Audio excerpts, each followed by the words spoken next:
we once again welcome Sameena as our speaker, who's coming back from last week's webinar and is here hopefully this afternoon to tackle as many questions as we can get through in the time we've provided. Sameena is an MBA grad from Newcastle and has over 30 years HR experience in some of the biggest multinational companies, and in 2020 set up her own consulting business as well. So you'll be hearing from mostly me asking questions as kind of Joe Blogs, and Sameena providing all her wisdom and insight for those questions.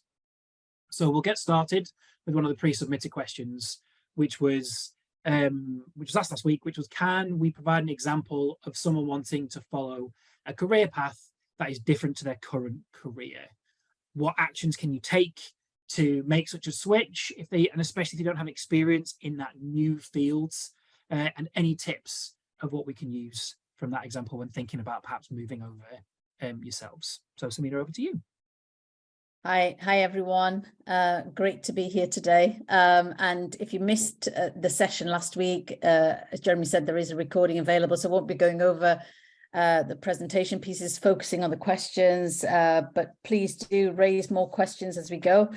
And I'm going to kick off because there was quite a few questions around switching careers, and you know, I appreciate people want examples of where that can be done, because I know there's a big concern as to once you're down a particular path, it might be hard to then switch. And so I'll give a few examples, and there are related questions linked to that, so I'll probably go on to those as well. So initially, I would say one sort of very recent example that comes to mind is was of a nurse. Actually, she had graduated with a nursing qualification, a degree in nursing, and had started working as a nurse, continuing her training. And during that time realized that actually she wasn't enjoying it. This wasn't really what she thought it was going to be, at least certainly not in the hospital she was at, and was starting to think about other roles. And as a university student, had done a number of part-time jobs in various, everything from working in Tesco's, doing sort of behind the counters to all kinds of variety of things in businesses, but actually had wanted to be a nurse. So after deciding that was not the career path she was going to take, had explored various things and had ended up thinking about HR as a career, which is why it came to me. It was through a family connection. Somebody asked me to mentor her. So just to give you a quick example, somebody like that, no experience of HR, no qualification on that front, but immediately started thinking about, okay, how can I position myself to at least go into a role in HR when I don't have experience in HR and my CV doesn't look right for an HR person. So kicked off first by finding out more about that field of work, did a number of free courses on the internet in her own time, just to get a bit more grounding on that subject, and then rethought her CV as well as, her covering letter. And I'll kind of give you an example, which I've kind of just checked that was okay with her. So again, more about saying something like, so her personal profile, what we talked about last time on CVs was, nursing graduate with excellent communication skills and leadership skills, extensive people-orientated experience, seeking to change career to human resources within an organization that challenges me to deliver impactful outcomes for my business. So that's kind of her quick profile statement, clarifying that, look, she is a nurse, but actually wanting to do something else.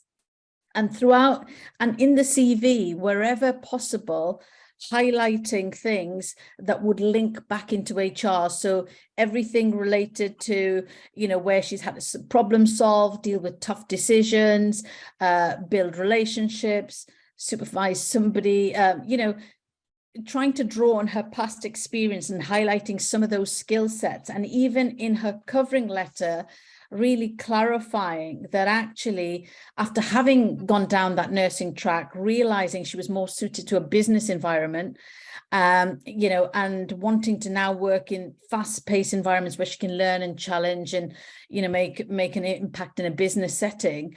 And also in that covering letter, highlighting that she can build strong relationships. So all the skills from her previous life, where she's been able to look at the employee perspective as well as a business perspective, giving examples of the fact that, she can work on her own initiative, solve problems, good at administration skills, problem solving, to handling conflict. So, those kind of things, which makes employers immediately think, well, okay, this person hasn't got quite what we're looking for, but maybe somebody that we could consider. And this actually, so what she then did was go to some recruitment agencies that she knew are recruiting for HR people.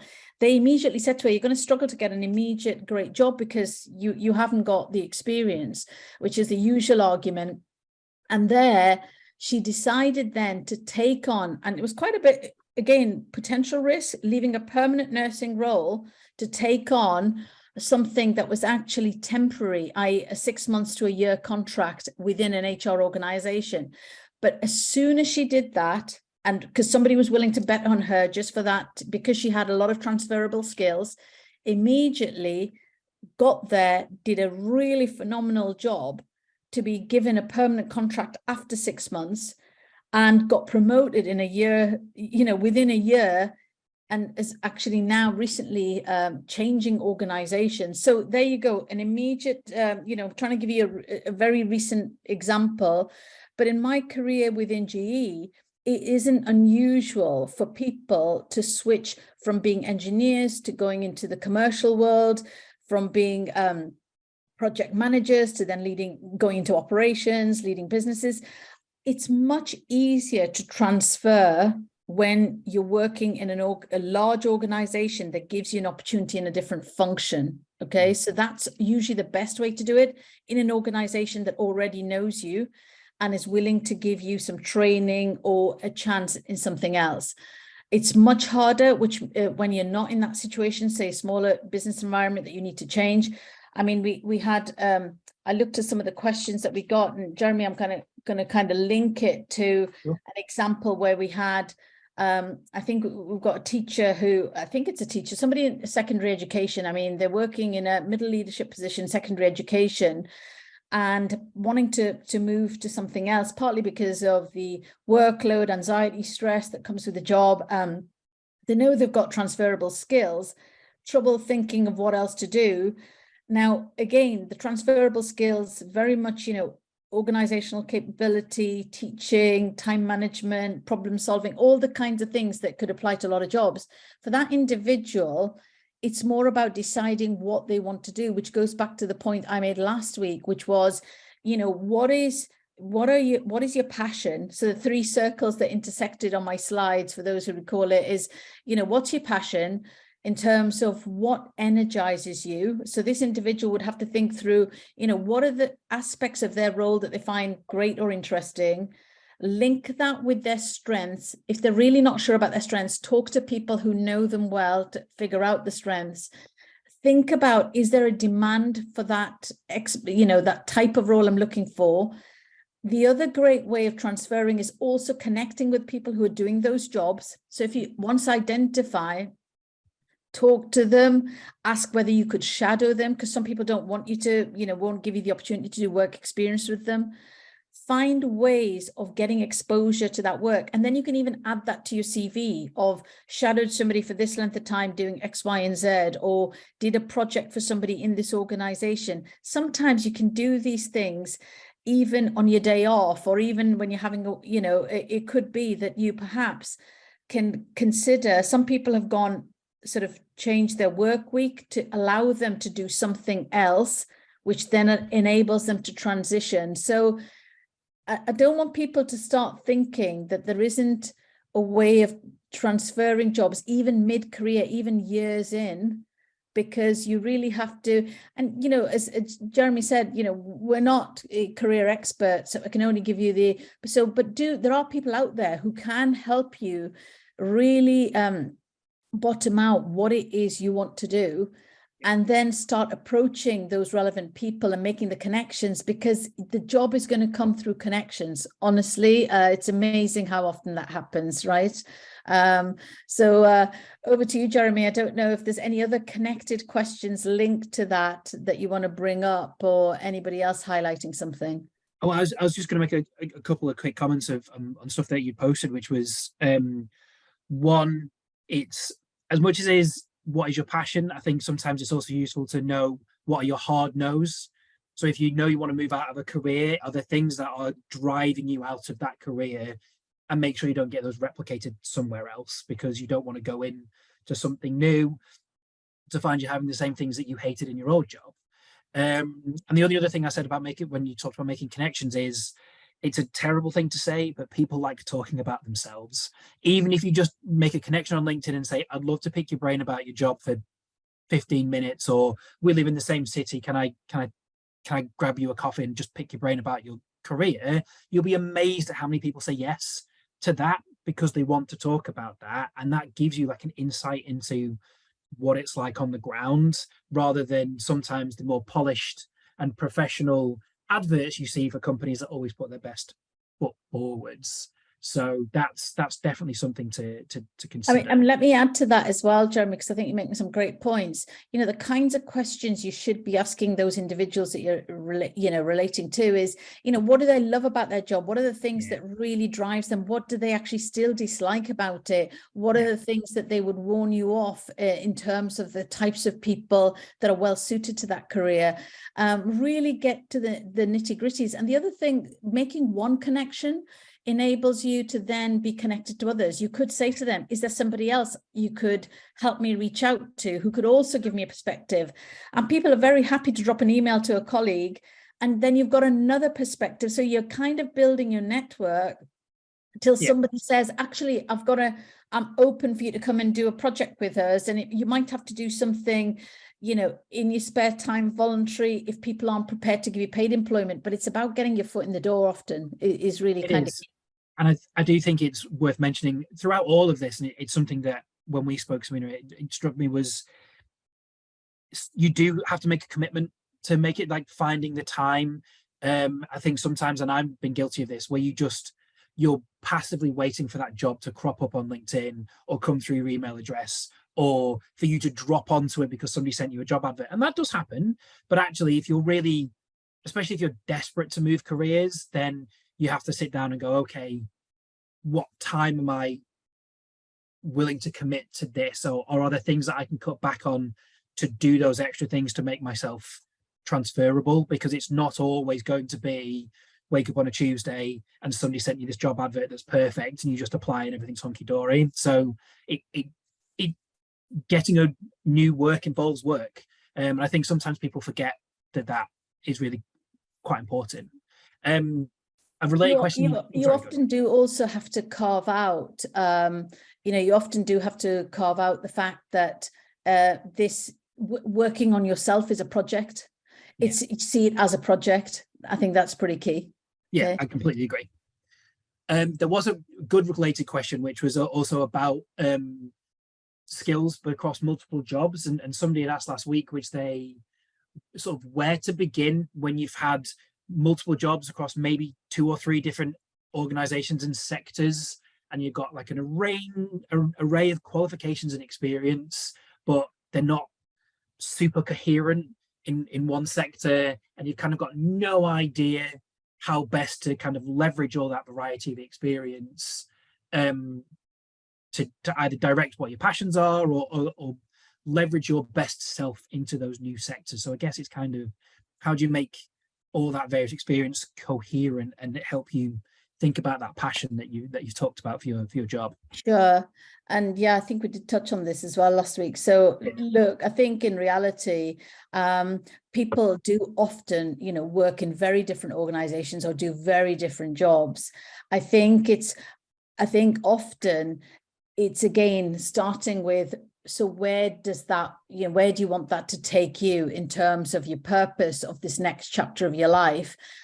So once you've got clarity on that, and I guess that's part of the problem that some people have, is that really refining it down to, firstly, what is it that they want to do? What do they want to achieve from their career, right? Because they might have a lot of passion things, and assuming you've managed to drill down to what that is, it's similarly, putting it across in your CV in a way that would appeal to that next job. So it depends on whether you're struggling with just exploring what your next role is. And, you know, as I said, there's a lot of great surveys out there that you can take on the internet, help you really get down to what kind of roles you would be suited to in terms of what you've done in the past, your skill set, your experience, getting some career advice, etc.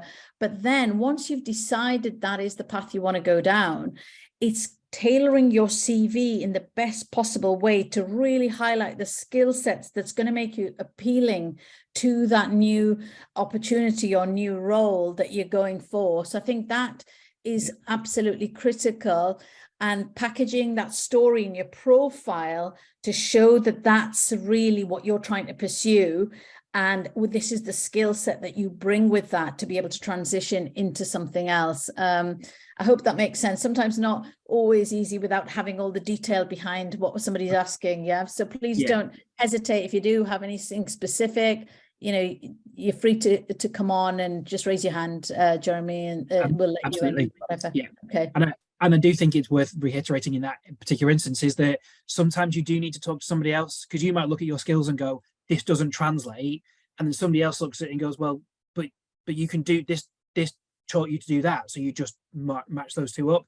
So having that sort of third party view is sometimes really useful. So you don't get like stuck in your own, oh, I don't have these experiences, when actually you have the skills to transfer. So that's where swapping topics a little bit, but it's kind of related, and it goes actually right back to the start, which is before you've kind of got any transferable skills per se, or maybe much career experience, it's for very new grads or even students, getting that first internship can be really tough and really competitive. So is there kind of any advice, tips and tricks to how to present yourself either in CV or an interview to kind of like real nail that first position and get your foot on the professional ladder, as it were? Sure. I was talking to a friend's daughter yesterday, actually, on exactly this subject. She is, you know, she doesn't mind me saying this, I'm not obviously going to mention any names, but, you know, just graduating in international relations, hasn't actually managed to do any internships in the 3 years. So the first tip I would give somebody who's firstly starting off as a student, right, to think about internships in your holidays in your first, second and third year. A lot of people don't, because they're so busy thinking about their student life, etc. But the more you can get on your CV very early on, the better, even if it's voluntary, even if it's just going and, you know, working. It could be a variety of areas. It doesn't always have to be in the area that the path you want to follow, but it's to show that you've had various work experiences. That's the important thing. So don't turn down a work experience. Obviously, the more relevant it can be to the career path you want to go down, the better it is. So get those. So you might say, well, part of the problem is just getting those experiences. So usually the best way to start is by connecting with people you know. So that could be, you know, your family, friends, people that you know out there, neighbors who've got, you know, work in certain areas. Did they need somebody in the summer? Could you come and help out? Could you come and do X, Y, and Z? Could they help them with a project?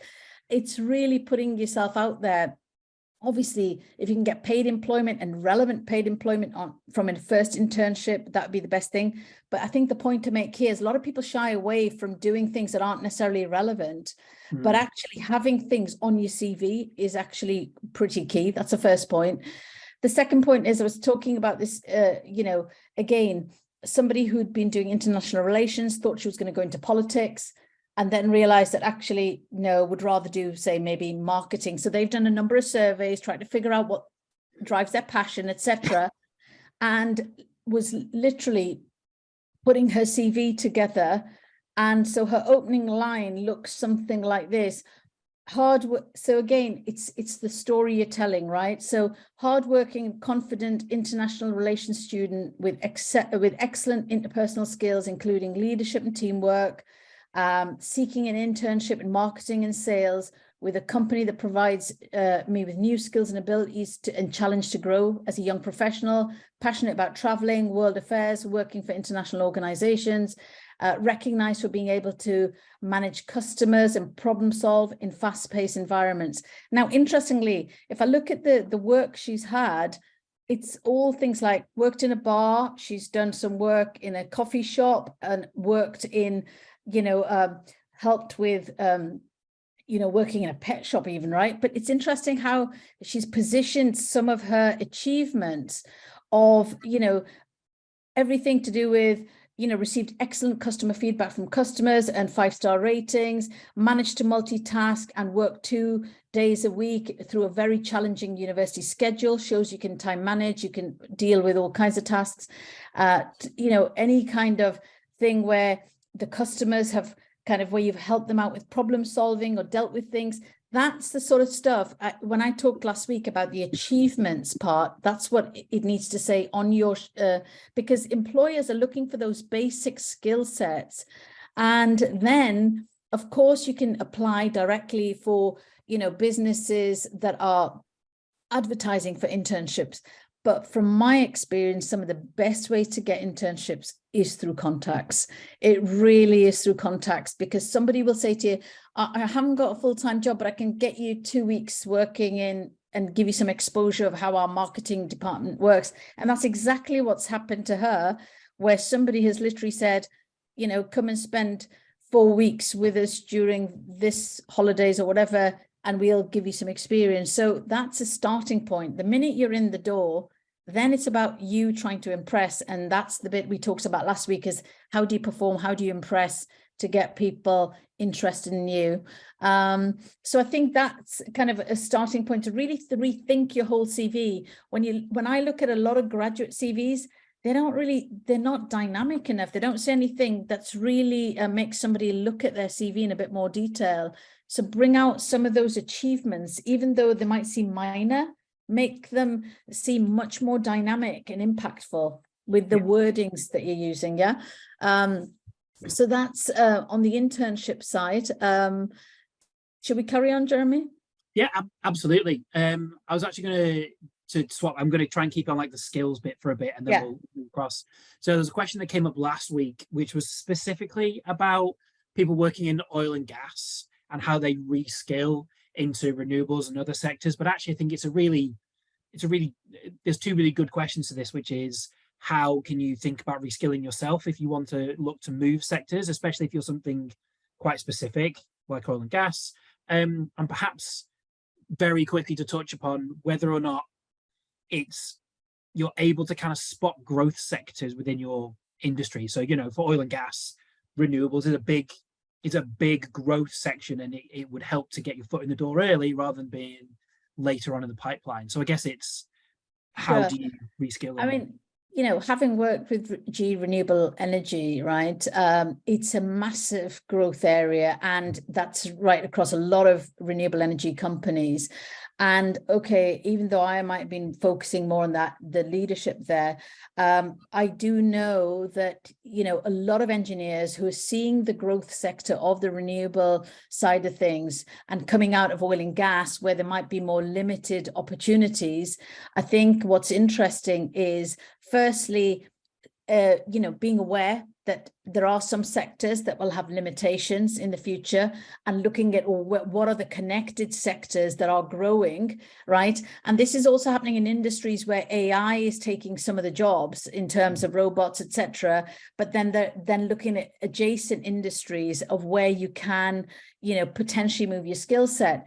Now, there's a lot of engineers who may well be, yes, working in the oil and gas side of things, but actually there are I think it was the Robert Gordon University up in Aberdeen that did a study not long ago, where they were saying that 90% of those coming out of oil and gas have got a high or mid transferable skill set into the renewable energy sector. And they're going in, with all kinds of generic engineering skills, because you might be doing electrical engineering within the oil and gas sector, but could move into renewable energy quite easily. So actually, it's firstly knowing that that's an adjacent sector that you can, you know, especially if you have a passion for it, and it helps because you can say, look, I'm really passionate about this sector.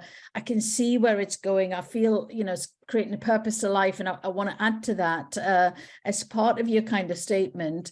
But then you'll know others who may have left to go into that sector. This is where you're reaching out to your network of people you worked with in the past who've already switched across, or, you know, there are, for instance, again, people that you know is always the best place to start. Look at, you know, so I've seen a lot of people move from that sector into the renewable energy space. So that's the first point. So don't feel that the industry is going to restrict you. And often you don't have to go and get another set of qualifications. Most of the time, your skills are fairly simply transferable. So that's the first point I would say on that front. And I think generally, I think Jeremy asked also just generically on the transferable skill side, right? It's being able to identify what those are and moving across, you know. So I think sometimes people wait till they realize that they don't have a job in a sector, you know, potentially facing redundancy, and haven't thought about other opportunities. So I think this is really, really important to start getting in early, reshaping your CV, highlighting the skill set that you can bring. Same things apply, talking to people in the industry, reaching out to them, you know, and the more you know, the more knowledge that the more knowledgeable you sound, the better it's going to be able to get in. Okay. So I'll pause there because I know we could go on that front, but carry on, Jeremy. Absolutely. What's come up listening to you talk about this is that I think people sometimes get bogged down in, I don't want to say practical, but like technical skills of the industry. Oh, I've got a qualification as an engineer. Oh, I've got a teaching qualification. Oh, I've got X, and then they go, well, that qualification doesn't cross over, which might be true, but they forget to look at, I guess we call them soft skills. Everybody has people management skills because all jobs need it. Everybody might, you know, lots of people have conflict resolution, and you need to start looking at those wider skills, not just that, oh, I'm a qualified accountant, and so that's not going to transfer into renewable energy. So that would just be something that has really come out listening to you. And there's lists of probably about 5 or 10 key skills around building relationships, as Jeremy mentioned, conflict, more about the problem solving scenario, you know, taking initiative, delivering to deadlines, ensuring results happen. Employers are actually very into that. Of course, you do need some knowledge and skills to be able to do the job, but you'd be amazed how much of that is transferable. It's not unusual. It's something that students see. They get hyper fixated. Oh, I've done a law degree, so now I can only be a lawyer. It's like, no. You it's the soft skills that you learn that they're as interested in as well as a technical. Anyway, I won't get into that. I'll just keep in one more with skills, and then we'll kind of move on to sort of organizations more generally. And a question that was asked last week was, is there any kind of tips and tricks for applying for roles that you might see as a bit of a jump? So you think you have the skills, you think you're ready to make it, but maybe your current title is viewed as too junior, or you're applying for maybe a jump up in a band and people are going, well, actually, you're not coming across. And how do you kind of market yourself into that more senior position? Sure. I know people get bogged down with titles, and yes, they can influence some decision making, but if your title sounds kind of lower level than the job you're applying for, I think it's important that under that title, you're highlighting the kind of achievements that you've had. So for example, you know, if the new job requires managing a much larger team, right, you would highlight in there that you have supervised, you know, you don't have to say, I've only supervised a team of 2 or whatever. You would talk about, you know, that you have led other people, right? I think what people are looking for as you progress further up is how able are you to think outside of your day-to-day? So is it, you know, having that strategic view of the business and what the business is trying to achieve, and, you know, how you come up with solutions that are much broader than the job that you're currently in. So any examples that you can give which shows that you're ready for the next step up. Usually the next step up requires somebody, and it's not just people management things that people are looking at for the next level up. It's really more about, are you just somebody who's reactive and tactical, versus somebody who's proactive and thinking ahead and thinking much bigger picture in terms of what's required of the role. So for example, if you've been able to rethink the way a solution works for a customer that's had a big impact on the business, that is something worth talking about, because it shows that you're not just thinking of the day-to-day and doing your job. You've rethought something, you've re-engineered something, you've transformed something. So it's those kind of words that people are looking for, but also great examples. So you really do have to think about what is the story you're going to be telling if you do manage to get to the interview. So of course, tidy up your CV to actually show that you've got the skill sets and go through every element of the job and think about how can that be incorporated into your CV lines, because you might not have emphasized it.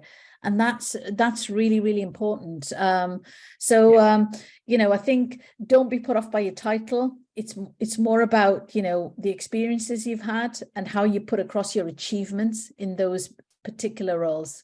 Yeah. And something that somebody taught me ages ago, which is when it comes to applying for stuff, don't be afraid of buzzwords. Everybody, you know, every day you might want to avoid business jargon, but a lot of the time, especially if people are receiving a lot of CVs, they will look for those words that are replicated in the advert. So they'll look for strategic or transformative or problem solving. And you need to make sure those are in your CV, because they'll pick them out and go, okay, well, they've linked those, so I'll pick them.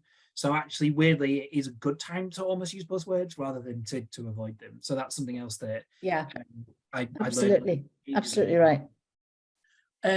I'll switch back. There was an interesting question that was specifically about engineering, but I think it fits more generally, which is somebody is a relatively young graduate.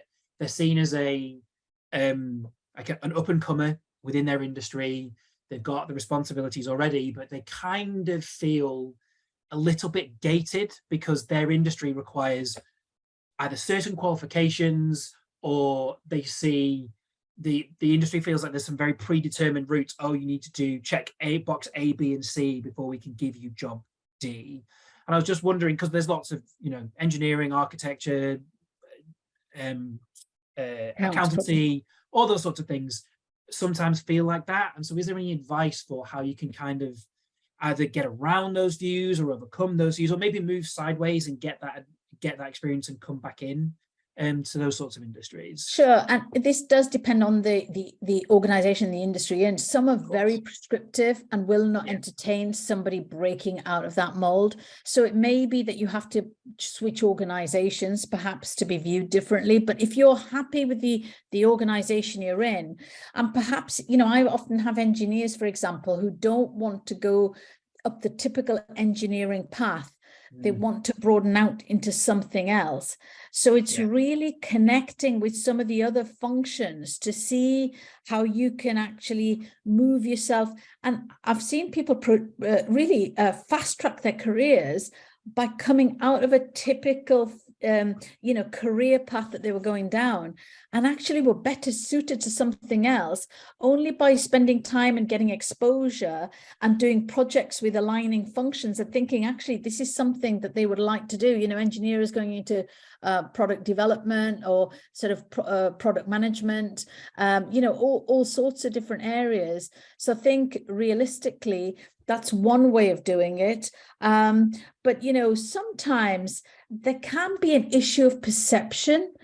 So I know here you're talking specifically about certain, you know, paths and levels that you have to go up. And it may be, you know, if you really want to be up there, but you want to skip the paths in between, that's kind of hard. I'm not saying that's easy to do. But it does allow you sometimes to go sideways to then come back in. But it just depends on which particular functionality we're talking about here, because some are very prescriptive in their field, right? So, but they're all certainly worth considering sideways moves, or even other businesses, to just get out of that perception mode of how you're also viewed. Okay. And again, it's about building sponsors. Sorry to mention that from last week. But the more people who get, you know, it's amazing how many people get to vote on your career. So the more people that can say, oh, I think we should test that person out in this. I know they haven't got exactly all the things that it takes for this job, the more you're likely to get that job with that sponsorship. Okay. Absolutely. Yeah. And I appreciate I asked you a very broad question, which is difficult to answer without very specific Exactly. context. Yeah. But yeah, that was really useful. I'm gonna completely switch topics a little bit. We might come back. There was a question asked last week, which was asking about moving internationally. I think the person specifically talked about moving from Canada to the UK, but I think it holds more broadly what are companies or HR business, like parts of those businesses, looking for in international applicants that might increase their chance of getting hired. Sure. Again, it's not usually when you're advertising a role, you're not necessarily thinking about is this person, it's I think you're looking for more the skill set and the experience versus, okay, whereabouts are they? Okay, and I think I mentioned this last week, but I think I think one of the questions I did see was, what are sort of HR people looking for from international students? I think what happens with international students that often can be a letdown because they sometimes they'll have some fantastic qualifications, they may even have relevant experience, but I think it's often about how well do you come across because sometimes if you're coming from certain parts of the world where English is not your first language, I mean, I'm not talking about Canada here, but and it's really about how you're communicating your ideas in a coherent fashion and really coming across in a polished way, because remember, you're competing with somebody who might have totally different language skill set, you know what I mean, or who can articulate things in a better way. So I've often seen some very good international students let themselves down, partly on a communication standpoint, just to be very open about it, and it's a bit of a shame. So really think about, go very well prepared with the kind of points that you're trying to make in a very concise, clear manner, right? I think also what's quite nice about international students is they've got, they've seen a variety of cultures. They've got a lot of adaptation skills. They're able to adapt. And I think bringing out some of these factors in the interview and talking about what they've had to go through to even get to this point is pretty important. It kind of shows that whole, resilience story. I've seen people give me some really fantastic stories as part of their interview, which shows what some of their capabilities are, much more than what's actually written on their CV, and sort of tells you more about the individual and someone you want to bring in. I remember someone who had come from Brazil, moved across the UK, but to get to this point, had this amazing story of all the hurdles that she'd gone through to get to this. Made me actually, she didn't have the best experience or the skills, but it was more the attributes that made us think, wow, this person's going to adapt, and actually surely did, because not only did she come on, was soon promoted very quickly, purely because of the fact that she could go through a lot of hurdles and get through difficulties. So I think that's also worth mentioning. Yeah, I think it's true. Even if you're like a more established grad, that what you said, which is adaptability, is really key. A lot of organizations look for that, and being able to say, oh, well, I've moved cultures or I've moved industries, and this is the skills I've brought.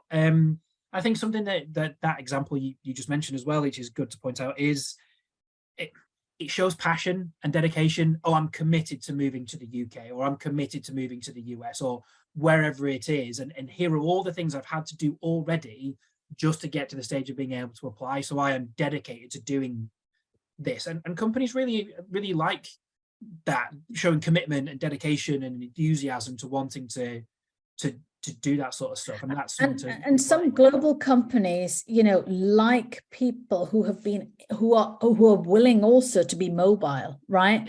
So sometimes if you show that you're quite open to have learning opportunities in different parts of the world, and you've already done that in X, Y, and Z country, that actually makes you more marketable than somebody who hasn't had that exposure.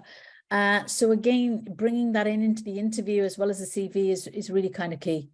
Yeah, and I think it's something that you mentioned when we talked about this earlier, just very quickly before I ask another question, is not necessary to get too hung up on the fact you're an international applicant. A lot of those skills are going to be transferable no matter where you started. So it's not necessarily, oh, it's so different working in France or Canada or Germany. It's like, but there are skills that are universal almost no matter where you are. and those are the things that you can highlight and that are transferable no matter what. Yeah, absolutely. I'm conscious we're already 45 minutes in and we haven't finished, got anywhere close. So I'll jump to a couple that are around maybe organizational problems. I'll try and like loop a couple in because I think they match up. So there was one which was, what happens if you have, when you apply to an organization or a role and it really fits with your work ethic and your passions, and then actually you get involved and it turns out that they don't align, and it really is either a mismatch for you or they maybe perhaps missold you, and how do you go about maybe fixing that? And then I guess maybe relate to that, there was a question that came through which were, how do you balance between your personal plans, so either your career plans or your life plans and your company plans, because sometimes those two don't necessarily align. So I guess the broader question is what to do about those misfits between you. Okay.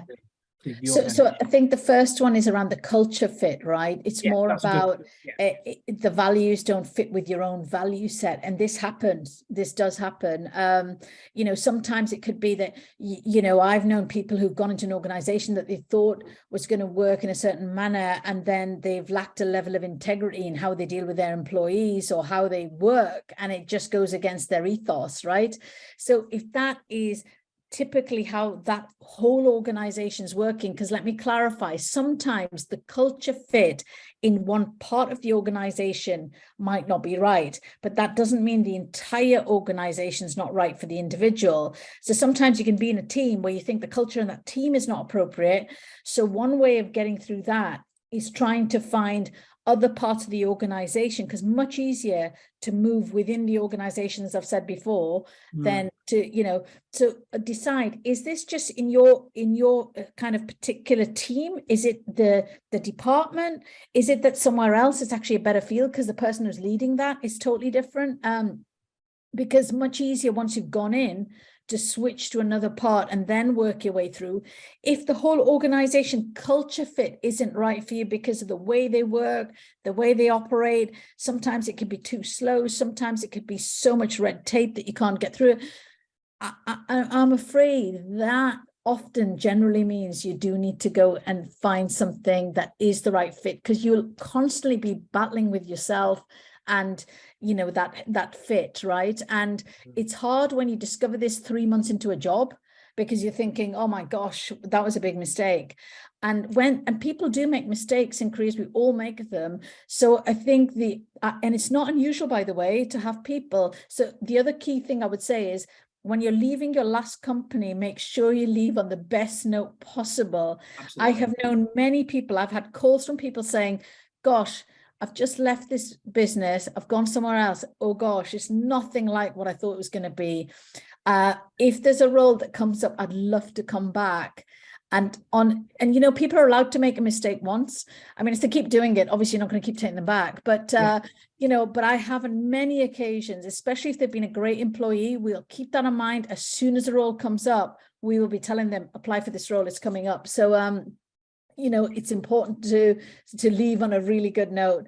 But I think when the fit is not there, you do have to potentially leave the organization. And then coming back to more about your personal fit or your home life, sometimes what happens is, you know, the business, it could be the hours of work, for example, and you've just now got a very, you know, young family, and you can't fit around your sort of home schedule. Again, these conversations are worth having with the business, right? To really, sometimes we keep these things to ourselves.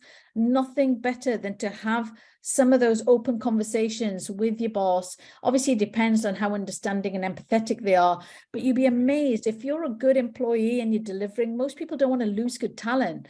There has been times I have done all sorts of things to accommodate talent because they were superb. And, you know, and if you've built credits up in the organization, this goes back to the conversation we had about performance in that organization. People will say to you, oh, fine, you don't need to move. Oh, fine, you don't need to do this. Oh, we'll figure it out. We'll make it work. I know people who switched from in jobs that were full-time jobs to agreeing 3 and 4 day weeks when that's never been done, but that's because the person knows they work like a horse in the 3 days that they're there, so that's good enough, you know. So it's incredible, but unless you ask, you don't know. But you need to build the credits first before you start asking those things, right? Yeah, absolutely. I was going to mention just one thing on culture fit, and it's an anecdote from a friend of mine, which was big organizations, that culture clash is often with a person, with a department, as you said, and it's easy to move, but you've got to be careful the other way around. If you join a very small business or a startup, that culture is often driven by the founder, who might only be the third other person in the office. And if you and they have a real clash of culture, it's best to kind of get out early. It sounds terrible, but that is not going to get fixed in a way that you could possibly move out of it in a big multinational or multi-level company. So just to be aware, if you do go in to that very small business or small like startup, that culture clash can be a real game changer. Absolutely. Yeah. Absolutely. I think I've got probably time for kind of one more double bit of a question. So again, kind of two related, both of which mentioned age specifically. So somebody asked, you know, age is often an obstacle to getting a new role. So are there things that people can do to get around this? And I think that was possibly more at the younger end, but I think it applies at both ends of the spectrum for either being seen as too young or too old. And then there was a related question, which was, is experience the only driving or the driving factor for career progression, or do things like age, education, and all the rest of it play a role? So I guess it's how do you leverage is probably the wrong word, but how do you maybe get around some of those restrictions or like preconceived views that people have? Sure. I mean, if I was to go back 30 years, I would say age was much more of an issue then. I think you've had a lot of legislation, you know, whereby there's, firstly, nobody anymore puts age on their CV, right? So that's the first point. Of course, you know, when you get to interview, if you look either too junior or too senior, that may be against you, but really people should not be discriminating on that. When it comes to at the young end, it's usually because it's seen as you don't have enough experience, right? Versus your age. But as I said last week, I've known many cases where we've had CEOs, you know, becoming CEOs at the age of 30, okay, of a large multinational scenario. That happens. So age in a lot of companies, it's more about your talent and your deliverables. So I think it's of course you get some organizations who can't help themselves, but, you know, dictate whether somebody gets promoted depending on age. The other end of the spectrum, I remember recruiting the best person for the job was somebody who was coming in at the age of 60 compared to people who were 30 and 40, but they just had a lot of skill sets. I'm not just talking about experience. And I had no hesitation in saying, we will take this person for this role.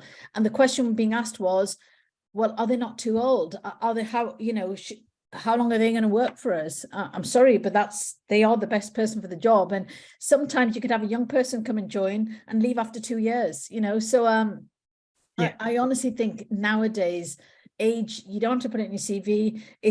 I think it's less of an issue. Sometimes it's in people's psychological state of feeling that either too young or too old for a job. So you do have to believe in yourself. But realistically, I think, for me anyway, the experiences I've seen, far less of an issue. And then going back to your other question, you know, is it just, you know, how much of it is experience? Look, people can have a ton of experience, but if they don't have the right attributes, the right attitude, the right way of collaborating, as I mentioned last week, you know, all the other things, sometimes they actually play a bigger part when it comes to promotion versus your experience. I think your experience is important in getting you in the door, maybe your initial progression, but actually it's all these other factors of how you're perceived and the way you work that actually is going to be more important from a career progression standpoint, and those skill sets that you have to work on. You know, and, you know, is it relevant to go and get qualifications later in life? It might be. It was one of the reasons I went back to get my MBA. actually, I could probably done without it, but it just gave you that edge. It might be something that differentiates you, you know? So I think you've got to figure that out. And actually, Jeremy, I remember one of the things we didn't get to is where somebody was talking about promotion and how would you approach your manager if you're wanting a promotion. I do kind of want to touch on that because I know we haven't always got through all the questions, and it's kind of related. Because a lot of people say to me, look, I want to be promoted, but I'm not being considered for promotion. And I think the question to ask yourself first is, are you delivering in your current job? If you're really not, honestly, you can't expect that you're going to be given a higher level job. And I know that sounds like an obvious, but often I get, you know, I look into it and discover this person's not delivering their current job, or they're not doing some of the key things that's expected of them, but expecting to be promoted. The other thing is, again, don't start talking about promotion as soon as you're walking into the company. You have to build a level of credibility before the promotion discussion takes place. And assuming you're ticking those boxes, the next thing is having that conversation with your manager. It's amazing how proactive you have to be in that conversation versus waiting for your manager to figure it out. If I know there's somebody in my team who's desperate to progress, you know, and the conversation needs to go a bit like this, where you're saying, look, I've been in the company for, you know, I've done this job for a couple of years. I'm really looking to grow and expand and looking for the next level up. So you first start with a humble approach. Is there certain things I'm not doing or could do better to help me get promoted? What are the things I need to work on? Don't go in with the arrogant view that you should be promoted and you're ready for, you know, talk about your desire to progress, your ambition to progress. People want to see that hunger for promotion. If they see you as somebody who's just laid back and not really that interested in moving on your career, you will get overlooked. So take a proactive approach, but take a humble approach to start with to get the inputs. And when they highlight, these are the things that you need to do to be considered for the next job, make sure you start working on them and make sure that they're allowing you experiences and exposure to get some of those experiences to allow that promotion. And once you've done it, you go back again and you highlight what you achieved, because sometimes your manager might have missed it, you know, especially if they're remote or if they're global or whatever, and sort of talk about, well, you've worked on this, you've done that, would you then be ready for the next job that's coming up? What's missing? Yeah. And these proactive conversations are critical. Otherwise, often people are overlooked. Okay, so I think these conversations should not be just forgotten about. Yeah, I'm just going to mention something that you mentioned last week, which was when you're thinking about a promotion, if you think you're being not considered, that's the time to go to your peer network and have a really honest conversation. It's like, this is where I think I am. What do you think? Because it might be that you're thinking you're hitting all your deliverables and people are going, no, we're always waiting for you. You missed deadlines. And you've got to take that professional criticism and work on those things. That was something that came through from you last week that really resonated with me. And from that manager point of view, your work for you is all encompassing. But your manager might be looking after 15 people. So you are one of 15 people they've got to keep track of work on, and they will not know all of the stuff you do on your ins and outs. And so you have to be proactive and say, actually, look, here are all the things that I've done. And I'd really like to think about what else I need to do to be considered for a promotion, because you're right, they may well miss stuff that you think is vital because they have other people to look after and their own workload. So don't necessarily get frustrated if you're not immediately being recognized, because your manager might just have loads of other stuff on that they just don't have the ins and outs that you do. So absolutely. If you've got to the point where you're bored in your job and you're wanting the next move up, I think highlighting that will make a manager do something about it. I know when I've had conversations with my managers in the past and said, I'm really looking for the next step, within months, there was an opportunity just presented because the manager thought, whoa, this person's ready. If we don't entertain them, they're going to be looking outside. So yeah. I think it's kind of a conversation definitely worth having. Yeah, absolutely. I think we're at 27 minutes past 1. I can't believe we've been an hour and there's still a couple of questions outstanding and we don't have time. It's been fascinating. Thank you so much for providing us with this session this week and the one last week. It's been a real pleasure, honestly. I'll be honest, I can't talk about anybody else, but I found it absolutely enthralling. It's been really useful for me, which is great. For everybody else who's attended both this week and last week, thank you so much for coming. Thank you for submitting your questions. Thank you for giving up your time. It's always great to have alumni come along to these. Really quick, just plug for upcoming content. We have our Newcastle in Action content that is starting in March. We're doing a focus on age, so aging better together. If you're interested, please head to the website or scan the QR code so you can have a look at what's coming up. And all that's left for me to say is, Sameena, again, thank you so much. Thank you for giving us your time and your expertise and your knowledge. It's been great. Enjoy the rest of your Wednesdays, everybody, and we hope to see you at events very soon. Thanks Jeremy. Everybody. Thank you. Bye-bye.